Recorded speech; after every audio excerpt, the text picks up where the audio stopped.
Welcome to the party. I'm not here right now, but I want you to listen very carefully. These guys are very funny, so pay attention. Enough talk. It's showtime.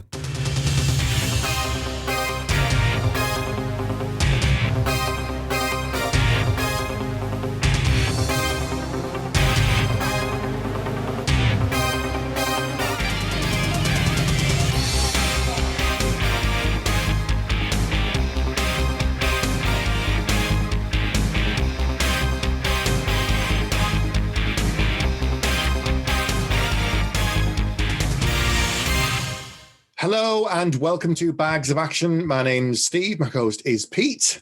Hello. Hello. This episode we are talking about Without Remorse from 2021. Or Tom Clancy's Without Remorse, depending on where you're reading about it. Yes. If you're watching us on YouTube or listening to us on the podcast, welcome, traveller.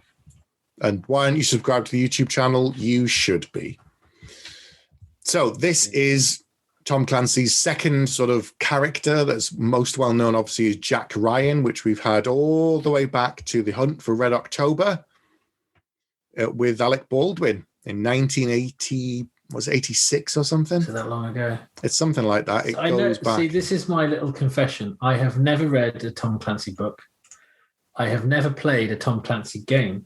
Okay. And I have never watched a Tom Clancy film until now. So I haven't seen Hunt for October. I haven't seen Patriot Games. What? I haven't seen Clear and Present Danger. What? I can name them, and I haven't seen the TV series recently either. It's really good. John Krasinski as a young Jack Ryan. I don't know why. I don't know why I haven't seen them, but They're really good. I just rattled off the names of them like that without, and they weren't in my notes. That was literally my mind, my memory. Thank you. Despite my advancing years, I still can't remember. Excellent. Well done there. I can't remember anything of use, but I can remember the names of films I haven't seen. I don't know what it was, but I've seen bits of them. I've seen like 5-10 minutes here and there, like when they're on TV and stuff, but I haven't. Harrison Ford, Jack Ryan. There's even an early one when there was a young Jack Ryan one with Chris Pine, remember? Yes, there was. Yeah. Which I've not seen that one, though, but I've seen all of the others, and I've seen the TV series, which is really good. Has Ben Affleck been Jack Ryan? Did I imagine that? I think he has. The Sum of All Fears, wasn't he Jack Ryan in one of them at one point? Gosh. There may be more Jack Ryans than there have been James Bonds. No, not quite. No, but this is not a Jack Ryan show. This is the John Kelly show. Yes. So these are based on novels called Without Remorse, Rainbow Six, and there's one called The Bear and the Dragon. Tom Clancy's been a very busy boy over the decades. I think the Rainbow Six has been games as well, haven't they? I think already. Yeah, lots of kind of sneak around, shoot people in the face games. But this stars our man from Creed, Michael B. Jordan, as John Kelly. It does. It's directed by Stefano Salima. It's written by Taylor Sheridan and Will Staples. And Taylor Sheridan is, for me, becoming a really interesting writer for his... I mean, he's done a lot of television because I know he's worked on Yellowstone, the TV show, but he's done some really interesting films that are a bit different, like Wind River.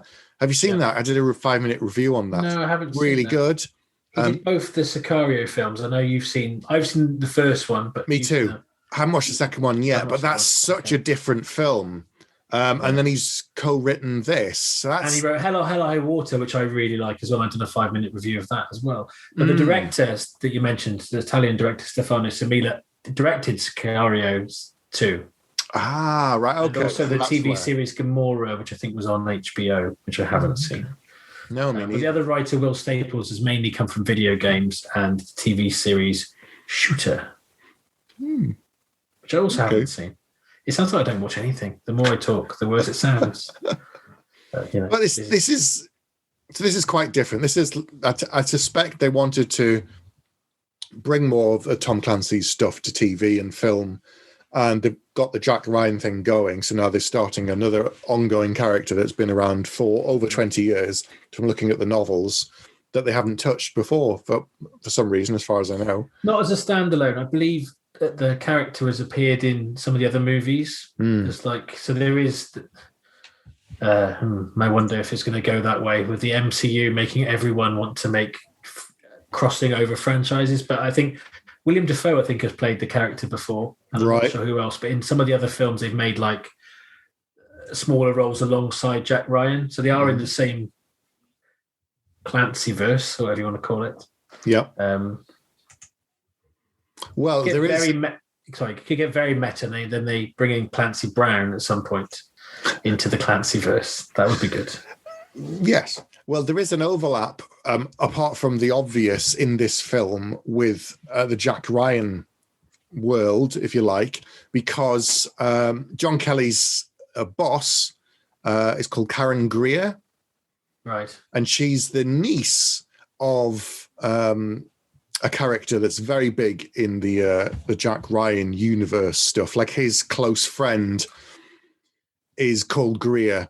Okay, so when there's a scene where they talk about, your uncle this and blah blah, it's Greer, and that's the kind of, as soon as they said the name, I went, oh, okay, she's his niece. Oh, okay, yeah. So it is the kind of join the dots in the universe, and that's where we're at, and it's bringing it all together. It's Easter eggs. If you've seen the other stuff, you go, oh, okay, and therefore immediately I went, I trust her character. I know she's legit. If she says something's true, it's true because of who her uncle is, and that means because of who she is. And she's not going to suddenly turn out to be the bad guy. Like, we're going to spoil this film as we talk it through. All the way through, you're thinking, oh, Jamie Bell's dodgy. He's dodgy. His character's, he's up to something. He's trying to kill everyone. He's trying to betray them. As soon as I saw her, I'm like, I know 100% she's clean. She's not involved in whatever's going on around the edges, Yeah, I think you're right. I mean, she's very good, actually. Jodie Turner-Smith, isn't it, from Queen and Slim? And which I've not seen yet. TV. I haven't seen that either. But she seems to be a breakthrough kind of actress at the moment, I think. I've watched Night Flyers. That was the...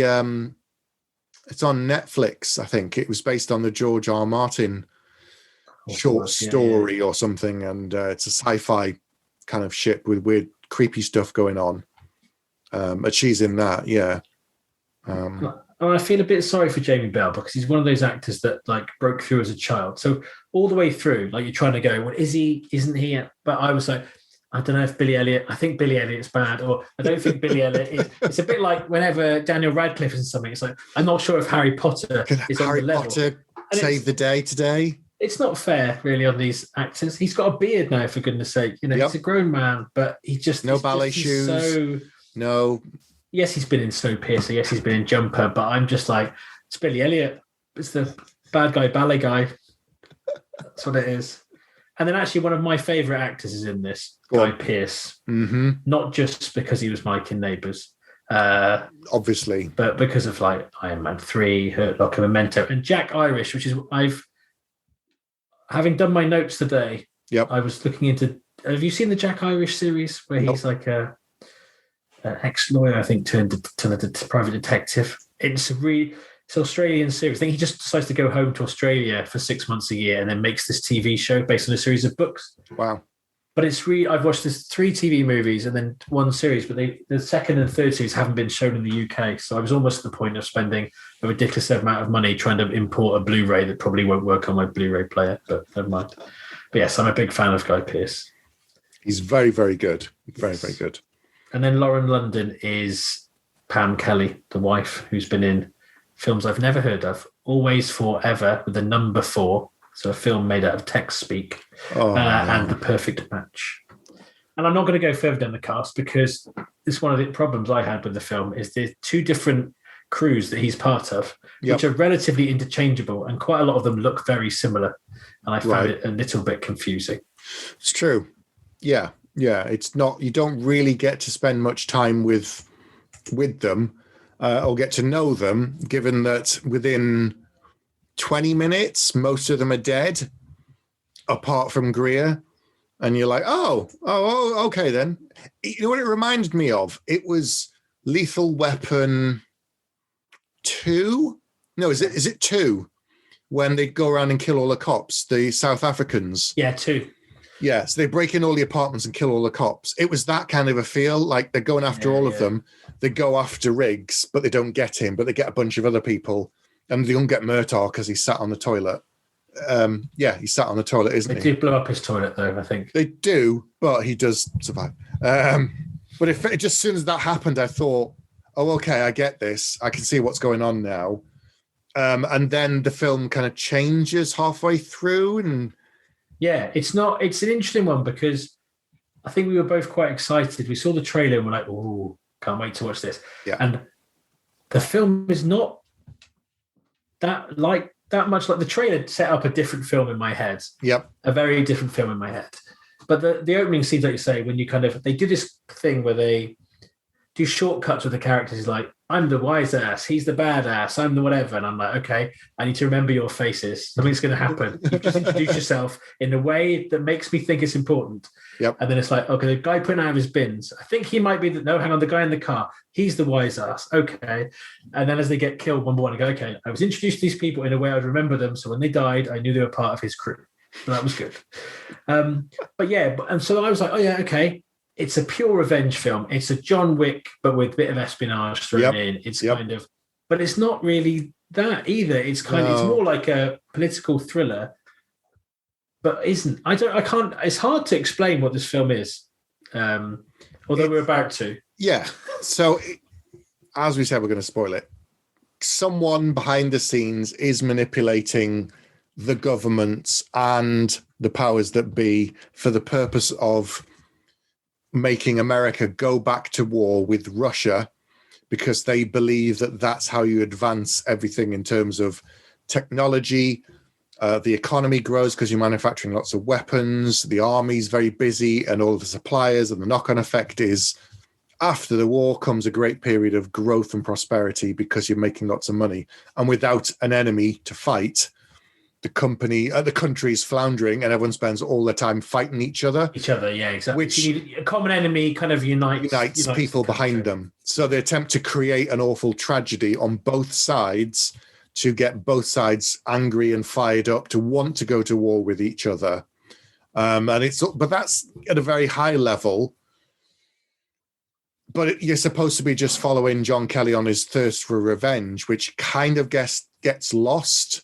Yeah. Once you realize that that's not what the film is about. So it does sell you on this John Wick style thing, and then it isn't that at all. But there is action, but there's some very good action. It's just not. Yeah. I think it's a weird thing. Like, we're spoiling obviously, but his wife is killed and his unborn child is killed. Yeah, and it reminded me of like 80s kind of exploitation movies that I've seen with like Wings Hauser or somebody starring in them, or Gary Busey, and they break into the house and they shoot the character's mother, and you just think, it was very much a thing, but it's not something you see that often anymore.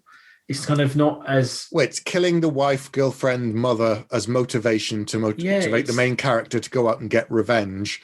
It's uncommon these days. Yeah. It's a thing that they used to do a lot, to try and give the main character agency and make them angry, but it also ends up sacrificing all the female characters. Yeah, I think the fact she was pregnant, and then he does kind of fall apart as you'd expect him to. Yeah. But then he's back to work. Then he kind of starts to fall apart again, and he is like willing to sacrifice himself, which made sense. It's almost like he's got nothing to live for. So once he's got the revenge or sorted things out, then he doesn't need to live anymore. And I thought that was quite powerful. Yeah. But then it's kind of undone when he's kind of, again, with spoil, he's rescued. And then he's like, I'm back. I've got sunglasses on. And it's like, this film has been quite linear. Your wife is still barely dead. And your unborn child is barely dead. Yep. Maybe don't go around thinking how cool you are in your sunglasses with your gun just yet. Maybe kind of... I don't know. It's weird. I think if you're going to lean into something like a family member being killed, unless it is really deliberately schlocky and kind of death wishy, then it has to be deftly handled. And I think they, in a way, I mean, Michael B. Jordan, I think, is a really good actor, and he's got that great balance of like charisma and presence. He's got acting chops, but he's also very physical. So he's kind of the perfect person to play this part.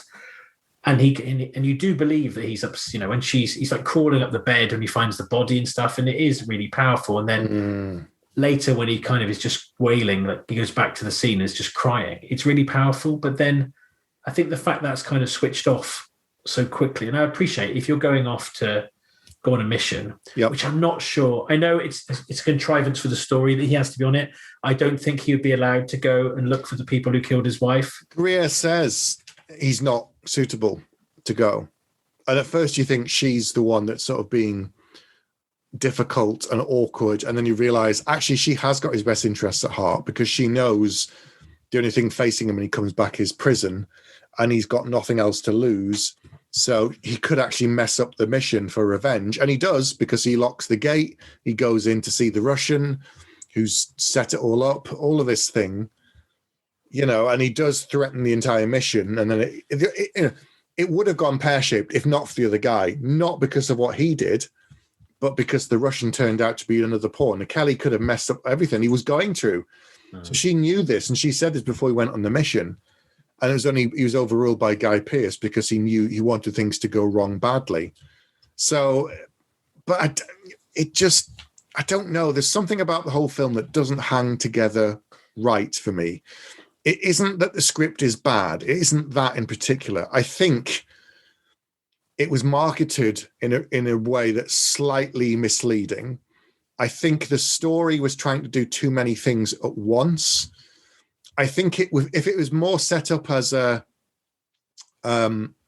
political thriller and less of a revenge film, and you'd focused more on him and the other characters, and so that they're all in it together kind of a thing, and the political angle was a bit more obvious from the beginning, it wouldn't have felt as disjointed as it was at times. And I think even just if it had just been his crew were killed and he wanted to be on the mission and he's got another crew to take on, and he feels more responsible for them because he lost his last crew. Yeah. That feels, obviously he would care about the people that he's, his team, but it removes it just slightly enough for me to believe the rest of it. And I think the rest of it would kind of fall into place then. But I think the fact it was his wife, and again, his unborn child, it just felt a bit, I don't know, it just felt.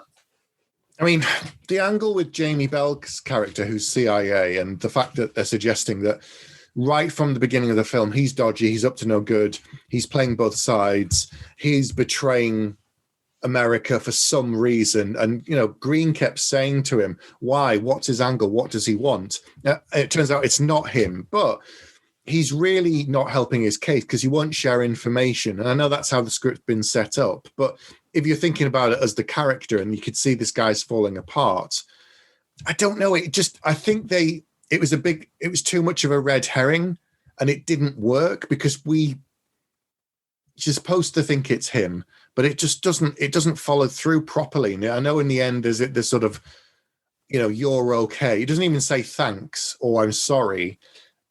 This guy just kind of just helps him out. I keep saying Jamie Bell. Character of Ritter helps him out in a way at the end so that he can be free. But I don't know. It was a weird thread that they didn't pursue properly or very well for me. You know what I mean? Yeah, it either felt like, he is definitely the bad guy, and this is telegraphed, or they're telegraphing it deliberately so that later they can flip it on its head. And so all the way through the film, I was like, he's either definitely the bad guy or he's definitely not the bad guy. And then I was like, well, who else is in this? Who else could it be? And then it's like, well, it's got to be Guy Pitt. And he's like, well, there's not really anyone else. Yeah. Greer, I think, was tenuous, like you said, and the connection to the other characters I didn't know, but it felt like she was being used to get to him because she knew him the best. And she had his ear and stuff. And then you go, well, it's a film with a twist.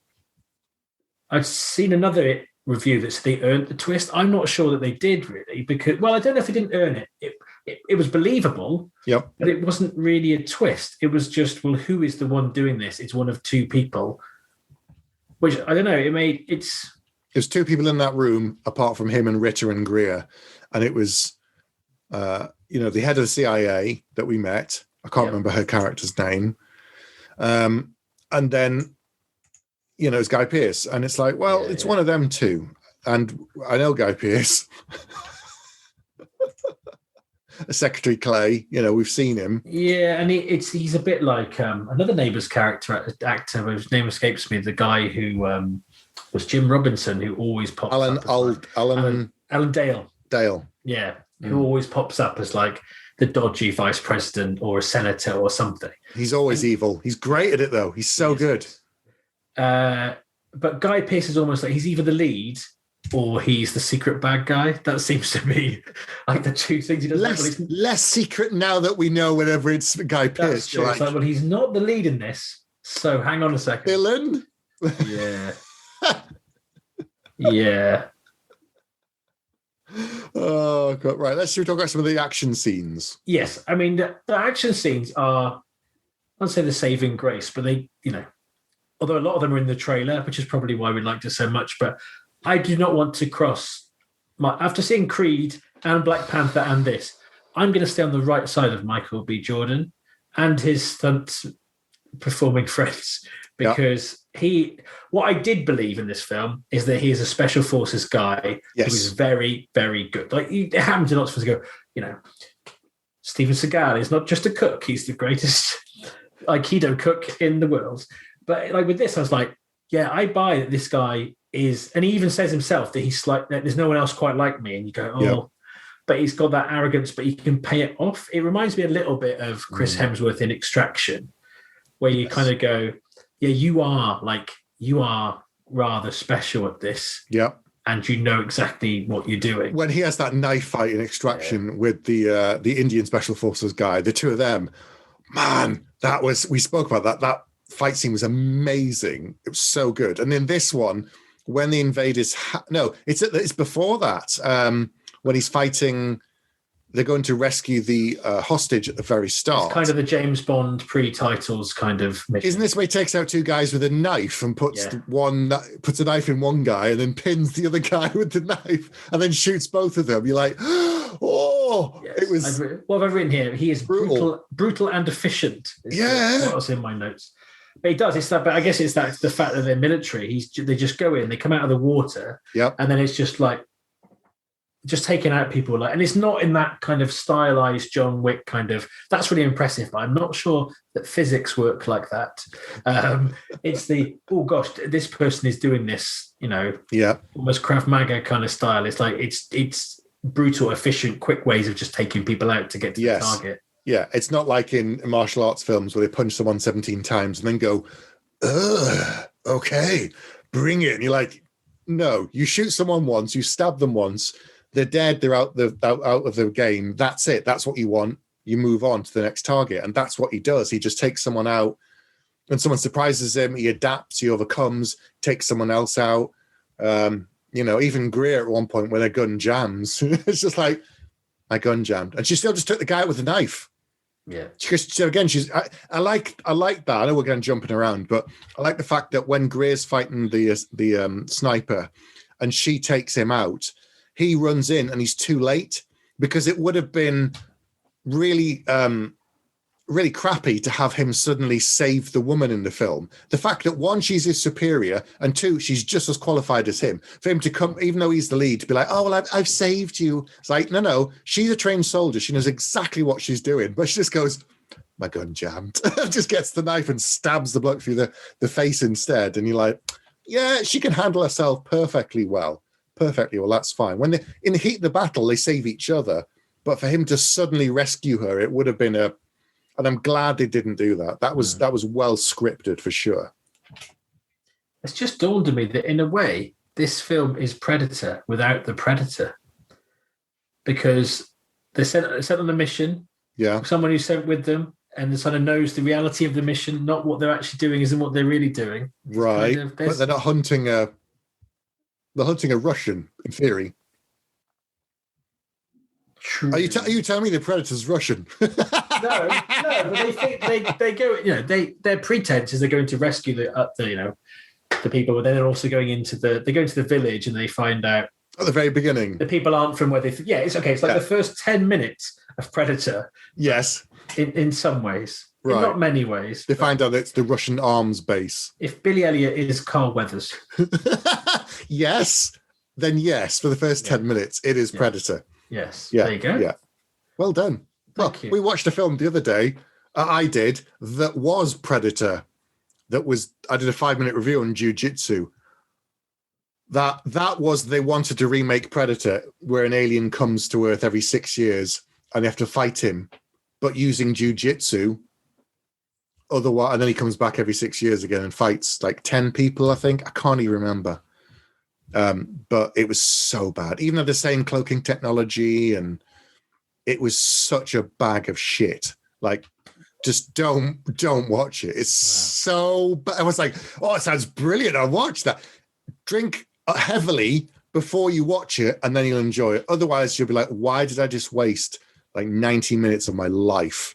Because I think I gave it 1, and I probably shouldn't have. I've never given a film 0, which we've now brought in. I have. That you brought in, which I've never done before. I should have given it a 0, to be honest. I gave it 1, and that was me being generous because Nick Cage was off his tits in it, like always. But well, I'm going to segue now. So the film that I gave no bags to was Good Day to Die Hard, starring Bruce Willis.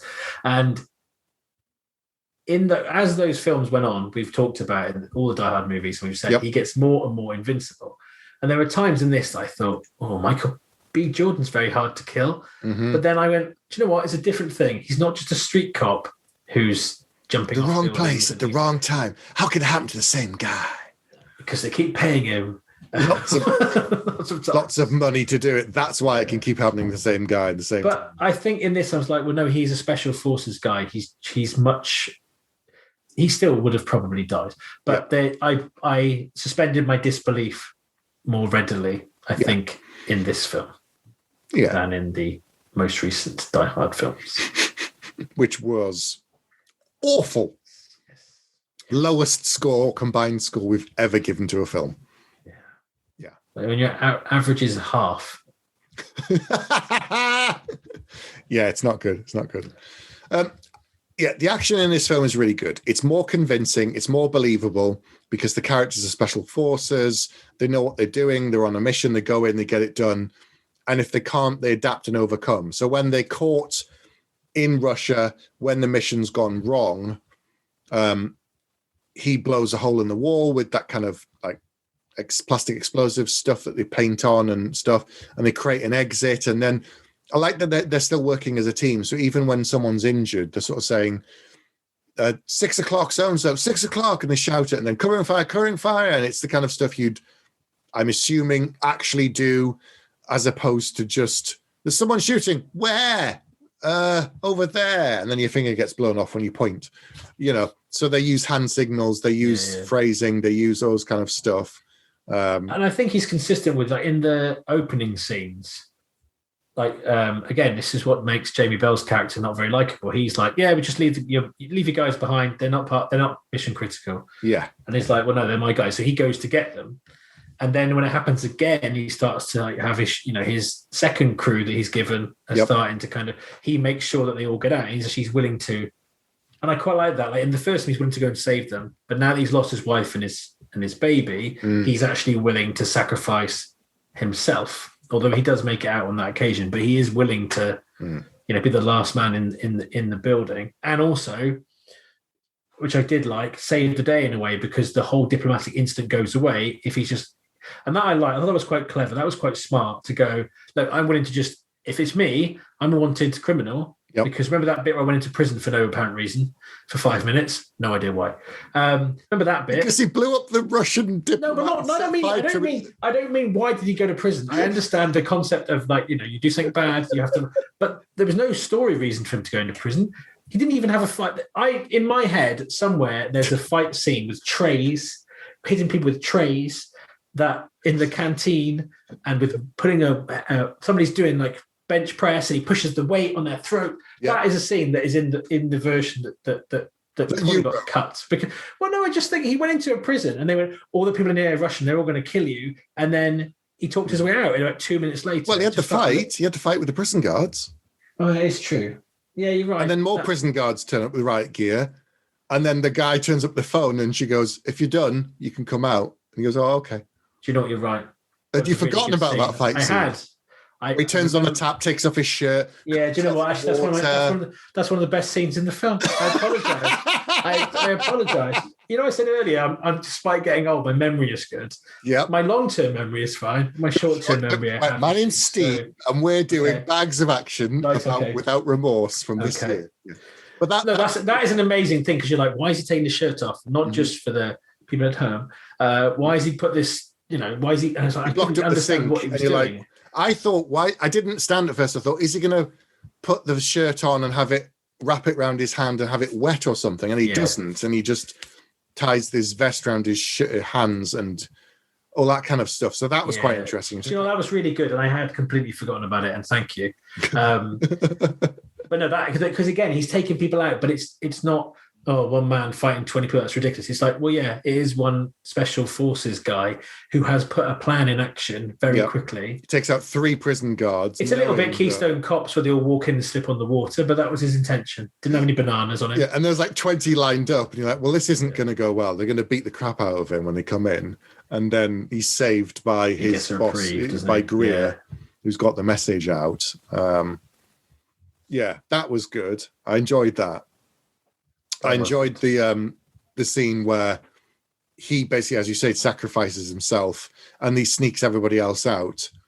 And he's throwing tear gas and he's throwing grenades and goes up on the roof. And he nearly gets shot at one point because he's hiding behind that barrier. And that thing that they never do in films. They always do it, but they never do it really. Where you hunker down behind something and the bullets just ping off and they're like, yeah, he's fine. But one goes through his barrier and clips him in the shoulder and he's like, as well it would. Yeah, and you can see the bullet hole. You're like, oh, okay, that's really not good. That's what would actually happen.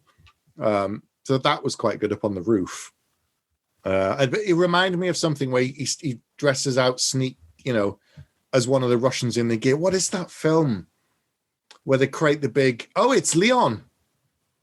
Oh, yeah. It's Leon. He does exactly the same thing, kills a bunch of people, fills the building with smoke and bodies, puts on the outfit and walks out and escapes.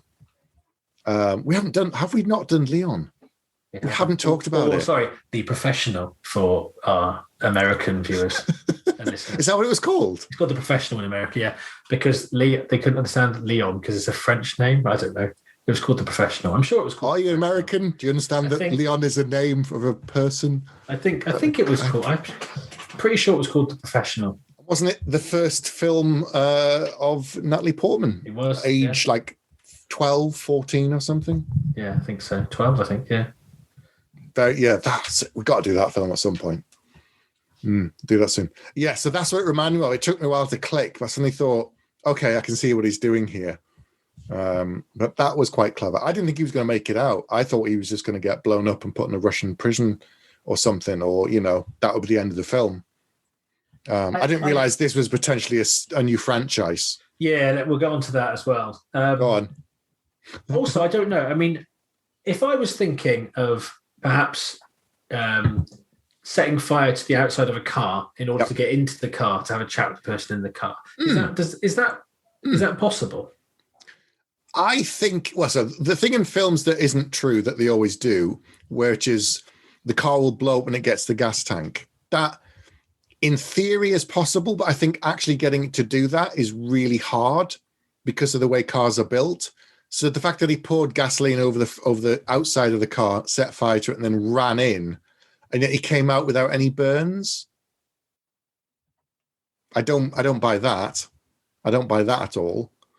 I suppose that when he was sat in there and it was on fire. Yeah, the glass was cracking. It was cracking, and it was very warm. And I guess there's an element of like, well, he's just lost everything, so he now can take these people. He can do stuff like this because he's got nothing to lose. And if he dies, he dies. But at least he'll get closer to the truth. If he dies, he dies. Spoilers, he dies. Oh, sorry. Yeah. Okay. Sorry. But he got in the car to get the information from the Russian because he could. Yeah. And everyone said he's untouchable. And you're like, okay, I know what's going to happen now. Man with nothing to lose takes out other man. I thought he was going to run away and escape with the information, but he just surrendered. Yeah. But anyway, never mind. No, never mind. And so I guess kind of where are we? I don't know what else much else is to say. I guess the end. I guess this nice kind of thing where he's willing to sacrifice himself in order to take down the senator. Yeah, he's willing for them to die together. I didn't like the dream sequences. Okay. It reminded me too much of like Deadpool and other films where they're close to the border of death and then suddenly see their loved one. If this film is very, very grounded, if this film is very much about real men, we're supposed to believe that these are real special forces people, and it's set very much in this world, having the dream sequences and the kind of fantasy of his wife and all that kind of stuff, I get why they did it, but it didn't work for me. If for the tone of the film, if they're trying to, I know he's like, oh, he's a family man, blah. Yeah, but it didn't work for me because it made it too not supernatural, but on the edge of it. The first time we saw it, he was in hospital on a drip, and they'd said that he probably wasn't going to make it. Yeah. So I kind of, although he seemed very fine the next day, that was the thing. He's like, he's not going to make it, and they never really explain it. He just gets up one day, does a bit of physio, and then swims a lot, grabs his gun. There's a few times that that happens through the film, but it was I don't know. It didn't bother me as much. Just very Deadpool too, you know. Maybe. I was like, you wouldn't get that in Clear and Present Danger. No, you wouldn't. You know. I wouldn't know. Yeah, I know. Maybe that's your next project, to watch the Jack Ryan universe and do some reviews going all the way back to The Hunt. Have you seen The Hunt for Red October? No, I don't like submarines particularly. You don't need to like. One, you don't need to go on the submarine. Two, no, I don't like to go on them. I am a bit claustrophobic. That's not. You're not on it. I know, no, but that's not the reason. I'm like, okay, what's this film about? A submarine. Oh, I don't think I like submarines, so I won't watch it. I wouldn't watch a film. It's an action film. I wouldn't watch a film about mushrooms. It's an action film, Pete. It's not an action film about mushrooms. I always thought it was a bit talk. I assumed it was talky and very kind of like, shall we press the missile? Yes, or shall we not press the missile? You know, is that your Russian accent? No, that was Sean Connery's Russian accent. I don't know. I just thought you can't do much. I don't know. Can you do much just driving around in a submarine firing missiles? Like, I don't know. Like, you don't like watching car-related films, do you? Particularly, I don't like ones with cars going very fast where they just do nothing except drive cars around, like Fast and Furious and Fast and Furious and then Tokyo Drifting Fast, and we're family. Well, I'm saying I haven't seen Crimson Tide either. Which one's Crimson Tide? It's Crimson Tide, Denzel Washington. Is it Crimson Tide? Denzel Washington submarine film. Yeah, that's all right. Yeah, I haven't seen it because it's got. I don't particularly like submarines. Okay. I'm challenging you to watch some of the Jack Ryan. Oh my God! Actually, having said all of this, I think I have seen The Widowmaker, which is a K-19 Widowmaker. Yeah, Widowmaker, which is I think is that Liam Neeson? Yes. And Harrison Ford. I think so. Yes. And that is a submarine film. Yes, and I haven't seen that. How weird. Maybe I don't like. And I've seen Das Boot. You've got a black spot in your mind for. I watched Das Boot in school. You watched submarine films in history in school. I don't like very popular, high budget submarine based films. Okay. Apparently, but you could try some of the other Jack Ryan universe films, like Clear and Present Danger, and some of the other ones. They're really good. Do they all work? Do they work standalone? Yes, because when they did them back in the day, we didn't know if we were going to get any more. Okay. So it's like a James Bond film, but not. If you know what I mean. So when you see this next one, it's a little bit later on, and you go, "Oh, okay, I remember him, and I remember her, and that's so that's his wife, and that's the daughter, and okay," and then it carries on, and you get another story. But the years between them are they're not really close when they did the film.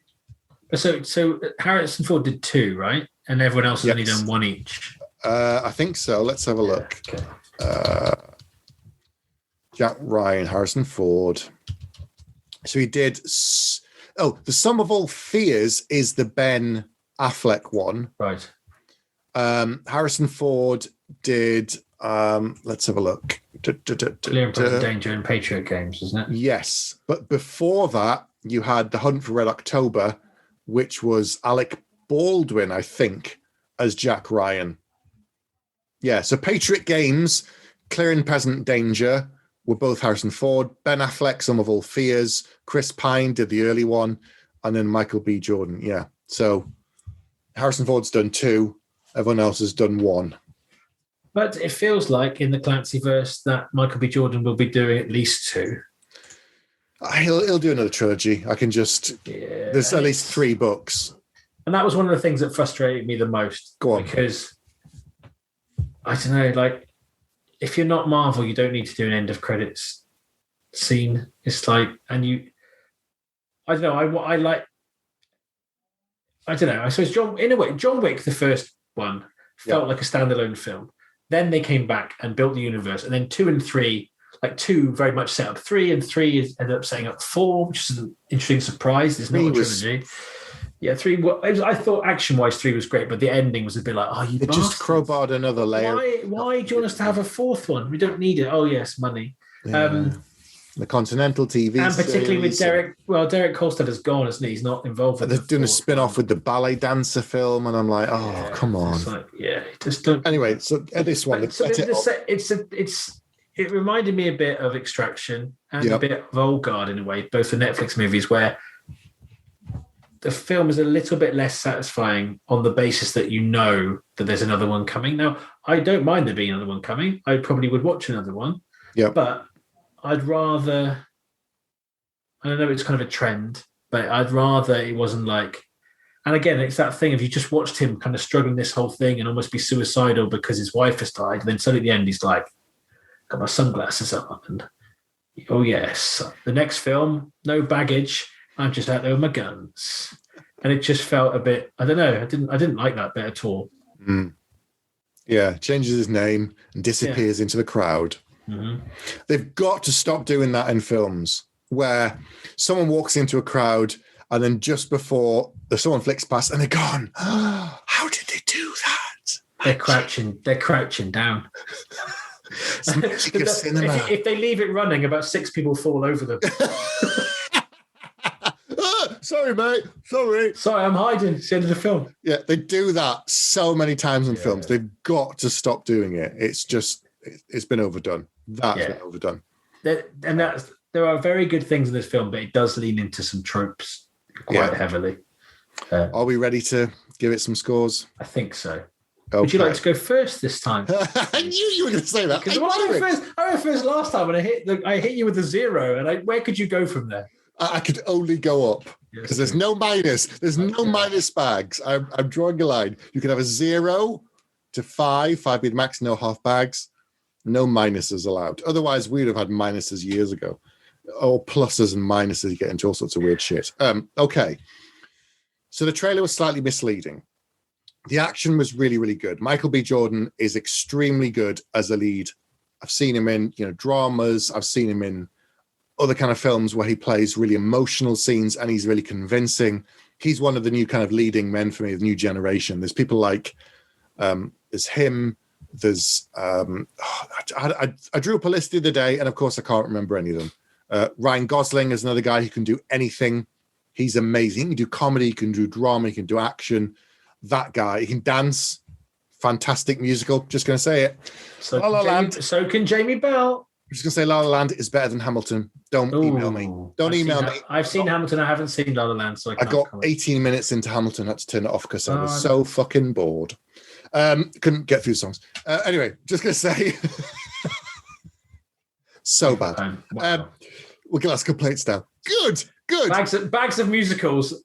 Bags of action. That's today. Yeah. Anyway, really, really good.